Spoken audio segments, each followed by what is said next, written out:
It was a cold November evening when they buried Marcus Hale. The wind off the bay carried salt and sorrow, whipping black coats and scattering the few fallen leaves across the cemetery lawn. I stood at the edge of the open grave, clutching a single red camellia, the flower he'd brought me on our first date, the one he said reminded him of quiet courage. Everyone else had chosen lilies or roses, not me. The minister spoke of a life cut short, a tragic accident on the coastal highway. Single car rollover, fire, no witnesses. Body identified by dental records, and the wedding band melted onto what was left of his finger. I heard the words, but they felt like lines from someone else's script. Then I saw him. Marcus. Standing beneath the old cedar at the far end of the gathering, half hidden in shadow. He wore the navy peacoat I'd bought him last Christmas, collar up, hands in pockets. His eyes found mine across the rows of bowed heads. No shock, no grief, just that steady, piercing look he used when he was trying to tell me something without words. He lifted one finger to his lips, slow, deliberate, then slipped backward into the trees and was gone. I felt the ground tilt. My sister-in-law Vivian steadied me, murmuring, "Lean on me, Elena, you're trembling." Her grip was gentle, but her fingers pressed a little too hard into my arm, like she was anchoring me in place. My daughter Lily squeezed my other hand, eyes red and confused. Her husband Theo stood behind her, arms folded, scanning the crowd with the quiet vigilance of a man who always knew where the exits were. I'm telling you this story now because someone needs to hear the whole truth. If you stay until the end, please tell me in the comments which city you're reading from. It helps to know I'm not shouting into the void. That night I didn't sleep. The house on Russian Hill felt too large, every room echoing with Marcus's absence, or pretended absence. I sat at his desk, opened his laptop, entered the password we'd shared since college, Camellia 1979. The screen lit up with the usual clutter of case files. Marcus had been a forensic accountant, the kind corporations hired when they suspected someone was cooking the books. One folder caught my eye. VH Project. Vivian Hale, his older sister, majority partner in Hale and Associates, the firm Marcus had worked for his entire career. I clicked it open. Password protected. I tried a few guesses, then remembered the sticky note he'd once left on my mirror. Trust your gut, E. The password was my maiden name. Inside were spreadsheets, wire transfer records, scanned contracts, millions moving through shell companies, routed back to accounts under Vivian's control, and Theo's name appeared repeatedly as consultant. My son-in-law. The man who joined family dinners, toasted our anniversaries, kissed my cheek at Christmas. My phone buzzed on the desk. Unknown number. Leave now, they're listening. A second message followed immediately. North. I'll guide you. I didn't think. I grabbed the go bag Marcus had always teased me about. Prepper wife, he called me, and walked out the front door at 3 a.m. As I reached my car, headlights flared 2 houses down. A black Range Rover I recognized. Vivian's. I drove north on 101, rain starting to fall in thin silver needles. By the time I crossed the Golden Gate, another text. Do not go home again. Burner phone only from now on. I pulled into a 24-hour Walmart outside Santa Rosa, bought a cheap prepaid, transferred the unknown number, ditched my old phone in a storm drain. For 3 weeks I drifted. Motels, Airbnbs paid in cash, small towns along the coast where no one looked twice at a quiet woman in jeans and a baseball cap. I kept digging. Marcus had backed everything up to an encrypted cloud drive I accessed with a key hidden in the metadata of our wedding photo.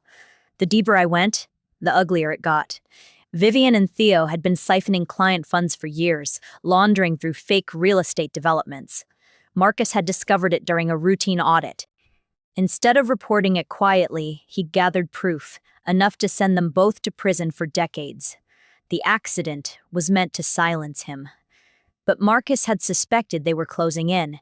He'd arranged an escape route with an old Navy buddy who owed him his life, staged the crash, used a body from the morgue unclaimed, dental records swapped, vanished. He'd stayed away to protect me, until the funeral, when he couldn't stay away any longer. The threats began a week into my exile. Photos of Lily grocery shopping, walking the dog, asleep in her bedroom window, sent from burner numbers. A note tucked under my windshield in Eureka. Curiosity killed more than the cat. I kept moving. Then came the message I'd been waiting for. Fort Bragg, Lighthouse Inn, room 12, midnight tomorrow. I almost didn't go. It could be a trap. But the next line decided it. Bring the red camellia if you still trust me. I drove through the night, arriving at the weathered motel just after 11 p.m. Room 12's curtains were drawn, a faint light glowing behind them. I knocked twice, paused, knocked once more. Our old code from when the kids were small and we wanted private time. The door opened. Marcus stood there, thinner, bearded, eyes older than I remembered, but alive. He pulled me inside, closed the door, held me so tightly I could feel his heart hammering against mine. I'm sorry, he whispered into my hair. I thought distance would keep you safe.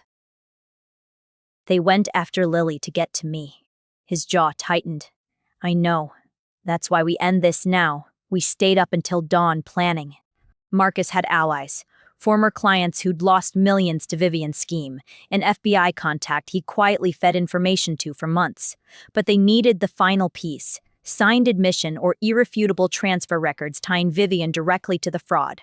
I had it. Hidden in the cloud drive was a recorded phone call, Marcus confronting Vivian 2 days before the accident. She hadn't denied it. She'd threatened him. Blood doesn't betray blood, she'd said coldly. Step back, little brother, or we'll remove you. We made copies, sent encrypted packages to the FBI, the state attorney general, 2 major newspapers. Then we waited. They came for us 3 nights later.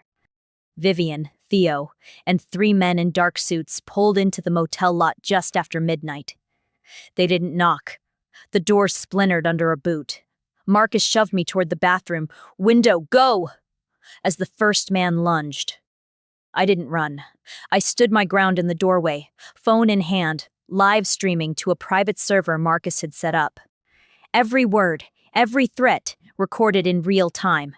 Vivian's face when she saw me. Shock, then fury. You stupid woman, she hissed. You could have grieved and moved on. I did grieve. Then I got angry. Theo tried to grab the phone.